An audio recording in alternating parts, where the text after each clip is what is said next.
एक बार धर्म के मर्मज्ञ राजा यदु ने देखा कि एक त्रिकालदर्शी जवान अवस्था के अवधूत ब्रह्म ऋषि निर्भय विचर रहे हैं। तब उन्होंने दत्तात्रेय जी से प्रश्न किया। राजा यदु ने पूछा, ब्राह्मण,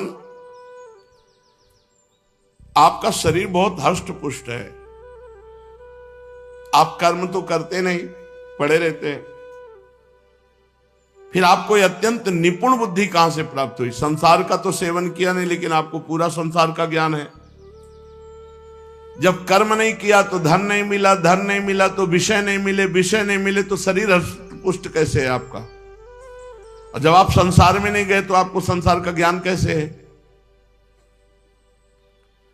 जिसका आश्रय लेकर आप परम विद्वान होने पर भी बालक के समान संसार में विचर रहे हैं, ये बुद्धि कहां से प्राप्त हुई आपको?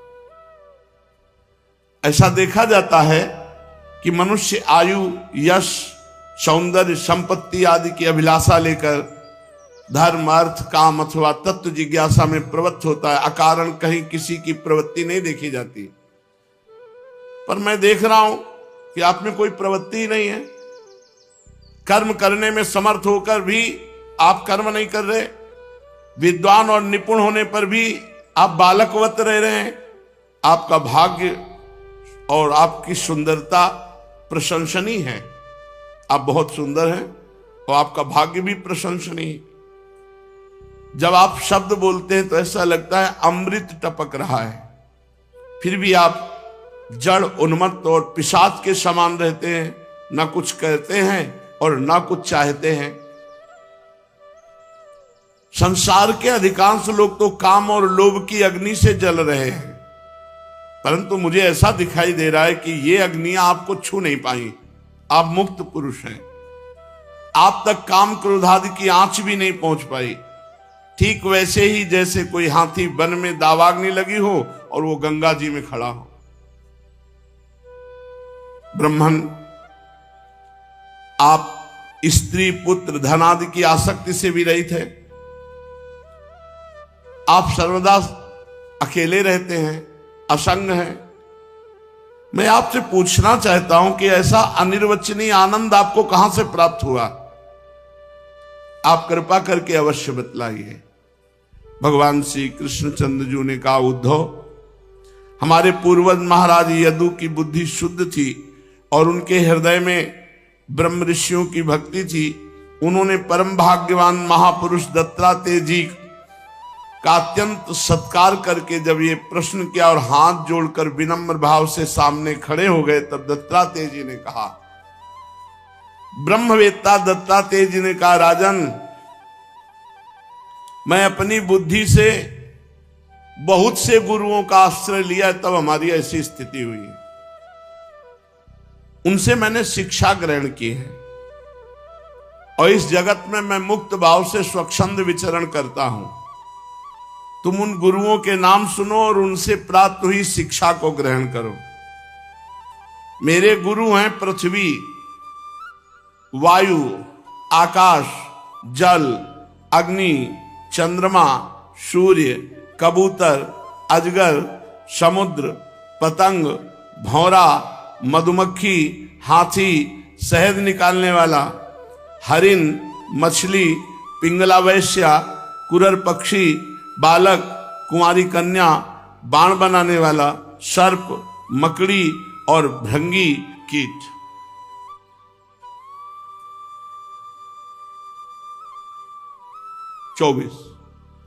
चौबीस गुरु हमने बनाए।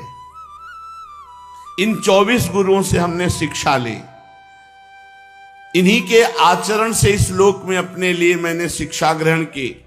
और ययाति नंदन महाराज यदु, मैंने इन 24 गुरुओं से जो सीखा वो सब का सब तुम्हें सुना रहा हूं, ध्यान पूर्वक सुनो। मैंने पृथ्वी से उसके धैर्य की शिक्षा ली। कितना भी कुछ भी करो, पृथ्वी आपको कभी पलट कर जवाब नहीं देगी, कोई कष्ट नहीं देगी, वो सब कुछ सह जाएगी। साधक को सब कुछ सह जाना चाहिए पृथ्वी की तरह, ये मैंने पृथ्वी से शिक्षा ली। पृथ्वी पर आघात करो, मलमूत्र त्याग करो, उत्पात करो, परंतु वह ना तो किसी से बदला लेती है, ना रोती चिल्लाती है। ये साधक का गुण होना चाहिए। कोई अपमान करे, कोई निंदा करे, कोई तिरस्कार करे, धक्का दे दे, मारपीट, कुछ नहीं बोलना। पृथ्वी की तरह शांत धैर्यपूर्वक सह लेना। संसार के सभी प्राणी अपने अपने प्रारब्ध के अनुसार चेष्टा कर रहे हैं। समय आने पर प्रारब्ध का वो भिन्न भिन्न प्रकार से जाने अनजाने में हम पर आक्रमण कर बैठेंगे। धीर पुरुष को चाहिए कि उन बेचारों की व्यवस्था समझे कि ये तो प्रारब्ध के अधीन होकर हमें गाली दे रहा है, हमें मार रहा है, हमारा तिरस्कार कर रहा है, तो हमारा ही तो प्रारब्ध है। अपना धैर्य ना खोए, उन पर क्रोध ना करे। ये पृथ्वी से शिक्षा ली। अपने सतमार्ग में मौन होकर सब कुछ सहते हुए चलता रहे। फिर हमने पर्वत से शिक्षा ली कि जैसे पर्वत अडिग रहता है, चाहे तूफान आवे, चाहे ओले पड़े, चाहे वर्षा हो, अडिग रहता, चलायमान नहीं होता। पर्वत की तरह साधक को अपने सतमार्ग पर अडिग होना चाहिए। चाहे मान मिले, चाहे अपमान मिले, चाहे भूखा प्यासा रहना पड़े, चाहे जितना कष्ट सहना पड़े, हम परमार्थ के पथ से चलायमान नहीं होंगे। फिर मैंने वृक्ष से शिक्षा ग्रहण की कि जैसे वृक्ष की सारी चेष्टाएं दूसरों को सुख प्रदान करने के लिए होती है, इसी तरह उपासक को चाहिए कि वो अपनी सारी चेष्टाएं परहित के लिए करे, सुसुख वांछा के लिए नहीं। साधु का जन्म एकमात्र दूसरों के हित के लिए होता है। साधु पुरुष को चाहिए कि पृथ्वी की तरह सहनशील, पर्वत की तरह अडिग और वृक्ष की तरह उदार दूसरों का हित करने वाला होना चाहिए। ये हमने परोपकार की शिक्षा ग्रहण की। फिर श्वास, इसको गुरु बनाया। वायु, जो वायु अंदर जाती है और बाहर आती है, इसे प्राण वायु कहते हैं। मैंने शरीर के भीतर रहने वाली प्राण वायु से शिक्षा ग्रहण की कि जैसे वो प्राण जल और भोजन आहार मात्र की इच्छा रखता है और उसे से संतुष्ट हो जाता है, वैसे ही साधक को चाहिए कि जितने से पेट भूख मिट जाए उतना जल और भोजन स्वीकार करे, बस। फिर प्रपंच से निवृत्त हो जाए। जितना जल और भोजन हमें चाहिए उतना स्वीकार करने में, फिर नहीं, फिर प्रलोभन नहीं कि चटनी लगा कर एक समोसा और डाल लें, एक कचौड़ी और पा लें, अरे अब ठीक है रोज रोज थोड़ी होता है, एक कटोरी और खीर पी लें, नहीं, ज्यादा नहीं, बहुत बोझा होता है। प्राणवायु को गुरु बनाने से ये शिक्षा मिली कि जितने आहार से भूख मिट जाए साधक को उतना ही आहार करना चाहिए। इंद्रियों के स्वाद के लिए बहुत से विषय ना चाहे, उतना ही विषय स्वीकार करे जिससे बुद्धि विकृत ना हो, मन चंचल ना हो, वाणी व्यर्थ की बातों में ना लग जाए। ये तो प्राणवायु से शिक्षा ली। और बाहर विचरण करने वाली वायु से शिक्षा ली कि जैसे वायु को बहुत स्थानों से गुजरना होता है, कहीं सुगंधित स्थान है, कहीं दुर्गंध स्थान है, विविध स्थानों से वायु को गुजरना होता है, परंतु वायु किसी के भी गुण स्वीकार नहीं करती। सुगंध आई तो सुगंध लेकर चल दिया, तो आगे दुर्गंध आई तो दुर्गंध, दोनों को छोड़ दिया और वो अपने स्वरूप में एक रस बह रही। वो किसी के गुण या दोष स्वीकार नहीं। ऐसे साधक को विचरना चाहिए। अच्छा संग है तो जय जय, बुरा संग है तो जय जय, वो अपनी चाल में चल रहा है, कोई फर्क उसकी चाल में नहीं है। साधक को चाहिए कि विभिन्न धर्मावलंबियों के, विभिन्न स्वभाव वालों के साथ भी रहने पर अपने लक्ष्य में दृढ़ रहे। जैसे वायु अपने स्वभाव में निर्मल स्वच्छ है, और चाहे गंदे स्थान से गुजर जाए, चाहे अच्छे स्थान से गुजर जाए, थोड़ी देर में देखोगे फिर अपने स्वभाव में ये पवित्र। साधक को चाहिए कि किसी के गुण या दोष की ओर झुक न जाए, किसी से आसक्ति न कर बैठे, किसी से द्वेष न कर बैठे, वायु की तरह निर्विकार विचरण करे। जो गंध है ये वायु का गुण नहीं है, पृथ्वी का गुण है, परंतु वायु को गंध का वहन करना पड़ता है। ऐसा करने पर भी वायु शुद्ध ही रहता है, गंध से उसका संपर्क नहीं होता। वैसे ही जब तक इस शरीर पर साधक को रहना होता है, तब तक इसकी व्याधि, रोग, पीड़ा, भूख, प्यास इसका वहन करना पड़ता है, परंतु अपने को शरीर नहीं मानता, इसलिए परम पवित्र स्वरूप में रहता है। आत्मा के रूप में देखने वाला साधक शरीर और उसके गुणों के आश्रय से होने वाले विकारों से सर्वथा निर्लिप्त रहता है। फिर मैंने आकाश को गुरु बनाया। जितने भी घट मठ आदि हैं, घड़ा है, महल है, मठ आदि हैं, चाहे चल हो या अचल, उनके कारण भिन्न भिन्न प्रतीत होने पर भी वास्तव में आकाश सब जगह विराजमान है। एक रस, आकाश का गुण शब्द है। कहीं भी अगर शब्द है तो आकाश तत्व वहां विराजमान है। चराचर जितने भी सूक्ष्म स्थूल शरीर हैं, उनमें आत्मा रूप से सर्वत्र स्थित होने के कारण ब्रह्म सभी जगह विराजमान है। साधक को चाहिए कि सूत के मणियों में व्याप्त सूत के समान आत्मा को अखंड और असंग रूप से देखे। जैसे सूत की ही धागे में सूत की ही मणियां पिरोई हुई है तो पूरा सूत ही सूत है, ऐसे ही ये पूरा जगत ब्रह्म स्वरूप है। जड़ चेतन जितना सब भगवान में है। हम देह भाव से होने के कारण ये बात नहीं समझ पाते। वो ब्रह्म इतना विस्तृत है कि उसकी तुलना कुछ कुछ आकाश से ही की जा सकती है। इसलिए साधक को आत्मस्वरूप की भावना में रहना चाहिए। सर्वम खलमिदम ब्रह्म। देखो, आग लगती है, पानी बरसता है, अन्न पैदा होते हैं, नष्ट हो जाते हैं, वायु की प्रेरणा से बादल आते हैं, चले जाते हैं, इससे आकाश से कोई संबंध नहीं रहता। आकाश की दृष्टि से ये सब कुछ है ही नहीं। इसी प्रकार भूत, वर्तमान, भविष्य के चक्कर में न जाने किन किन नाम रूपों की सृष्टि और प्रलय होती है, परंतु आत्मा का कोई संग नहीं। वो असंग, संस्पर्श रहित है। जिस प्रकार जल स्वभाव से ही स्वच्छ, चिकना, मधुर और पवित्र करने वाला है, गंगा आदि तीर्थों के दर्शन, स्पर्श और नामोच्चारण से भी लोग पवित्र हो जाते हैं, वैसे ही साधु को होना चाहिए। साधु के दर्शन से, स्पर्श से, नामोच्चारण मात्र से पाप का नाश हो जाए। साधु का स्वभाव शुद्ध, स्निग्ध, मधुरभाषी, लोक पावन होना चाहिए। वो जो बोले संसार का परम मंगल हो, परम पावन हो। हमने जल को गुरु बनाकर शिक्षा ली कि स्वच्छ, मधुर, पवित्र, स्मरण करने वालों के पापों का नाश करने वाला, दर्शन करने वालों के पापों का नाश करने वाला साधु होना चाहिए। राजन, फिर मैंने अग्नि से शिक्षा ली, अग्नि को गुरु बनाया। जैसे अग्नि तेजस्वी और ज्योतिर्मय होता है, कोई भी अग्नि को अपने तेज से दबा नहीं सकता। जैसे अग्नि के पास संग्रह परिग्रह के लिए कोई पात्र नहीं रहता, सब खा लेती, भस्म कर देती है। और वो सब खाने के बाद भी किसी दोष से लिप्त नहीं होती। वैसे ही साधु को होना चाहिए। साधक को तेजस्वी होना चाहिए, तपस्या से देदीप्यमान होना चाहिए, इंद्रियों से कभी पराजित नहीं होना चाहिए।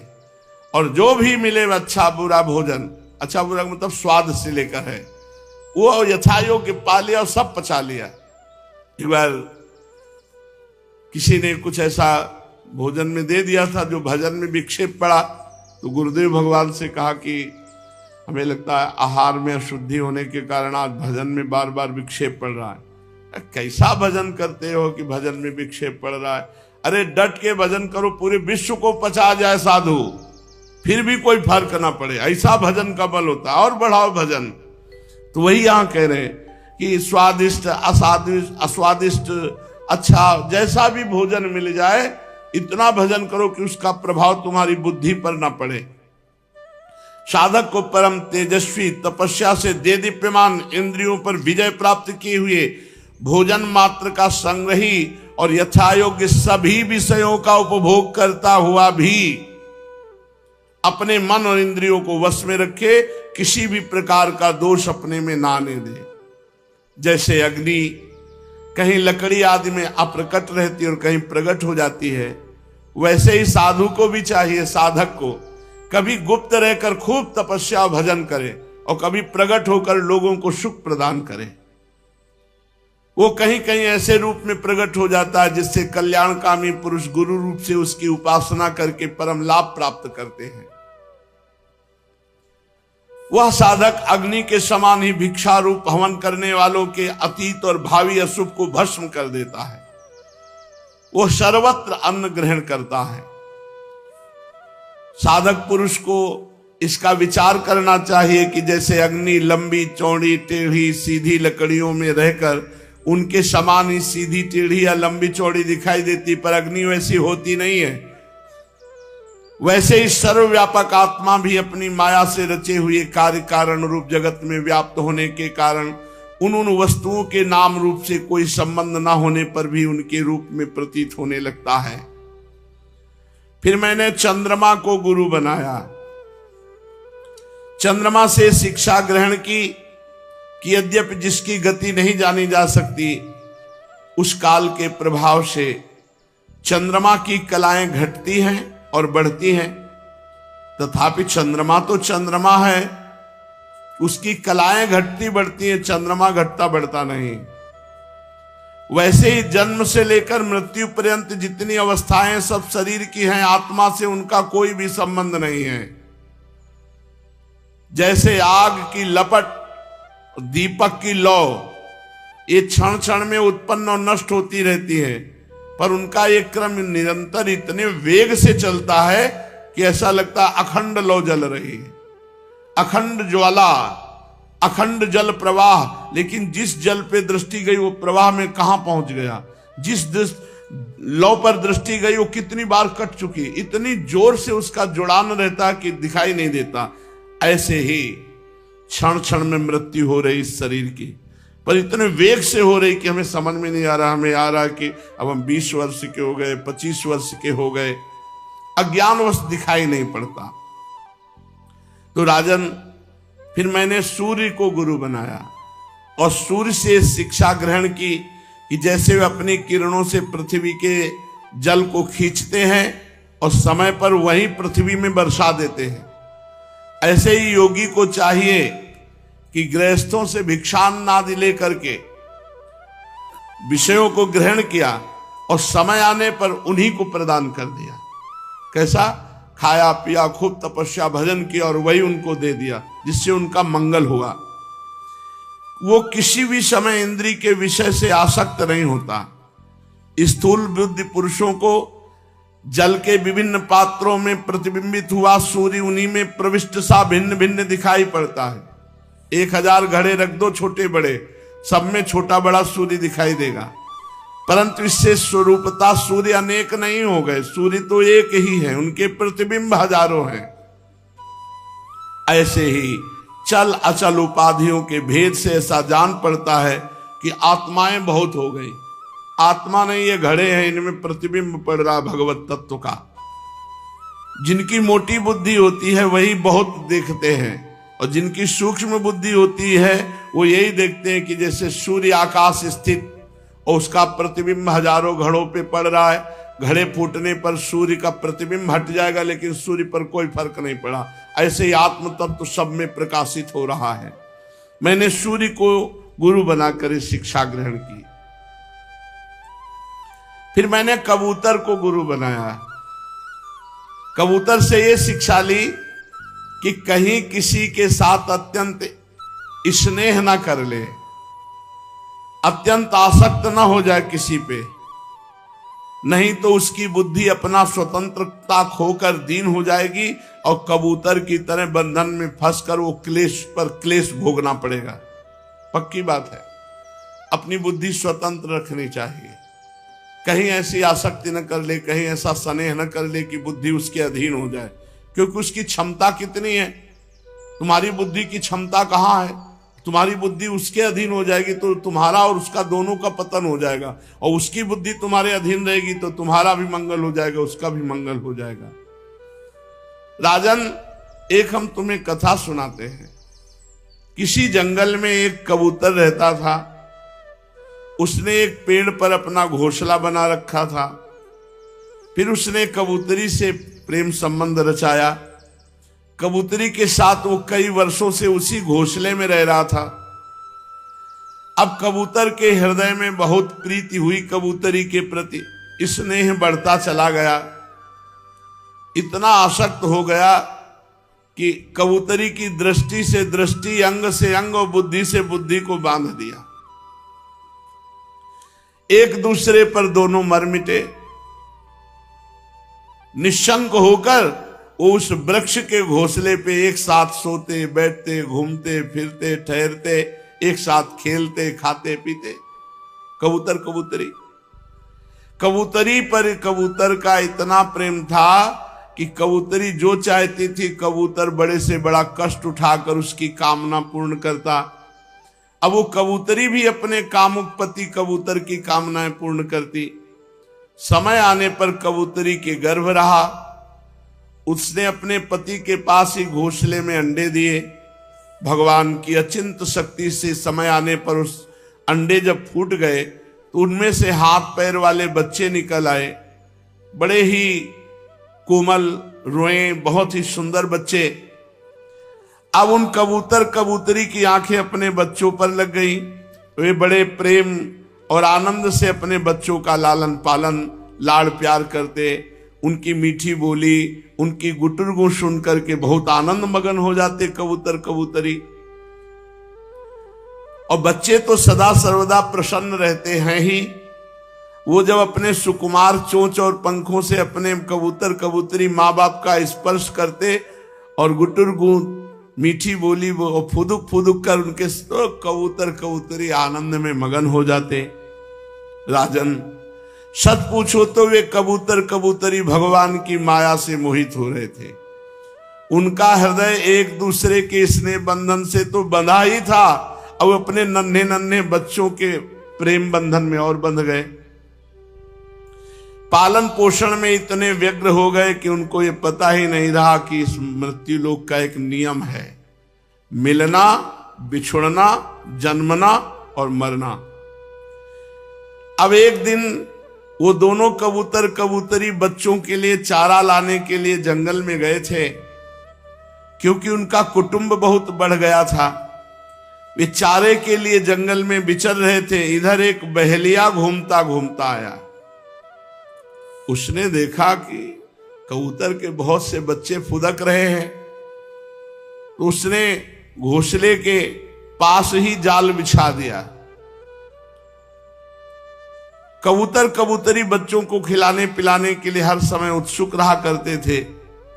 अब चारा लेकर के जब आए तो देखा उनके प्राणों से भी प्यारे नन्हे नन्हे बच्चे, जो हृदय के टुकड़े हैं, वो जाल में फंसे हुए हैं बहेलिया के, और वो चे चे कर रहे थे दुख पूर्वक। उन्हें ऐसी स्थिति में देखकर कबूतरी के दुख की सीमा न रही। वो रोती चिल्लाती उसी जाल में कूद पड़ी। ये स्नेह बंधन, भगवान की माया से उसका चित्त अत्यंत दीन दुखी हो रहा था। वो स्नेह की रस्सी से जकड़ी हुई थी। अपने बच्चों को जाल में फंसा देखकर उसे अपने शरीर की भी सुध बुध न रही और वो स्वयं ही जाकर जाल में फंस गई। बहेलिये ने देखा आज तो भगवान बहुत प्रसन्न है, बच्चे फंसे, कबूतरी फंसी। अब जब कबूतर आया, उसने देखा मेरी प्राण प्रिया पत्नी और मेरे प्राणों से भी प्यारे बच्चे जाल में फंसे हैं। वो दुखित होकर विलाप करने लगा। सचमुच उस समय उस कबूतर की बड़ी अत्यंत दयनीय दशा थी। कबूतर सोचने लगा कि मैं अभागा हूं, दुर्मति हूं, हाय हाय मेरा तो सत्यानाश हो गया, मेरी तो पूरी गृहस्थी नष्ट हो गई। बच्चे और कबूतरी सब जाल में फंसे। देखो, मैं अभी भोगों से तृप्त नहीं हो पाया था, मेरी आशाएं पूरी नहीं हुई थी और विधाता ने मेरा सर्वनाश कर दिया। हमारा गृहस्थाश्रम ही पूरा नष्ट हो गया। मेरी कबूतरी मुझे अपना इष्ट देव समझती थी, मेरी एक एक बात मानती थी, मेरे इशारे पे चलती थी, वो सब तरह मेरे योग्य थी। आज वो मुझे सूना अकेला छोड़कर अपने सीधे साधे निश्चल बच्चों के साथ स्वर्ग सिधार रही है। मेरे बच्चे मर जाएंगे, मेरी पत्नी गई, अब मेरा संसार में क्या, मैं तो विधुर जीवन कैसे जीऊंगा, अब इस सूने घोंसले में मेरा जीवन किस काम का। और ऐसा सोच करके वो अपने बच्चे और कबूतरी के जाल में जाकर ऐसे फंस गए। वो भी जाल में जाके बहेलिया बड़ा प्रसन्न हुआ, कबूतर कबूतरी उसके बच्चे मिल गए।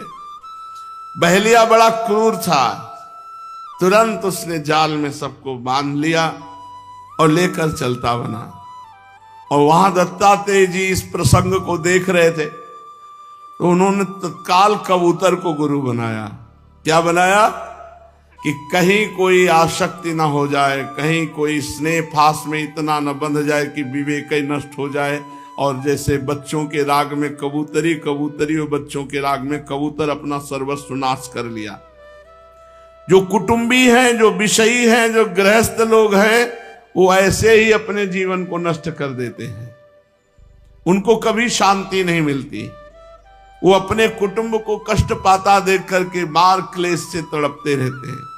अरे भाई, ये मनुष्य शरीर मुक्ति का खुला हुआ द्वार है। यह प्राप्य मानुषम लोकम मुक्ति द्वारमपावृतम गृहेषु खगवत् सक्तस् तमारूढ़च्युतम विदुः। ये मनुष्य शरीर मोक्ष का खुला हुआ द्वार है। इसे पाकर भी जो कबूतर की तरह अपनी कबूतरी में और बच्चों में आसक्त हैं, गृहस्थ में, वो ऊंचे चढ़कर मानो पतन की तरफ जा रहे हैं। उनकी दुर्दशा ऐसी ही होगी, काल रूपी बहेलिया आएगा, मैं बच्चों सहित समेट के ले जाएगा, तुम हाय हाय करते हुए उसी काल के जाल में फंस जाओगे। इसलिए खूब राधा राधा नाम जप करो, भगवान की लीला कथा सुनो और जो कर्तव्य कर्म करो भगवान को समर्पित करो और अपने परिवार वालों को भगवान का स्वरूप समझो। पत्नी में भी भगवान, पुत्र में भी भगवान, माता पिता में भी भगवान, तभी आप इस राग से मुक्त हो पाएंगे, नहीं तो दुर्गति पक्की हो जाती है। एक हिरन में राग किया तो अगला जन्म हिरन का हुआ, यहाँ तो कितने राग हैं, कितने जन्म लेने पड़ेंगे। इसलिए राग का नाश करते हुए अनुराग के मार्ग में चलने के लिए निरंतर नाम जप करो, सब कर्म भगवान को समर्पित करो, सब में भगवत भाव करो। शेष चर्चा आगे। श्री राधा वल्लभ लाल।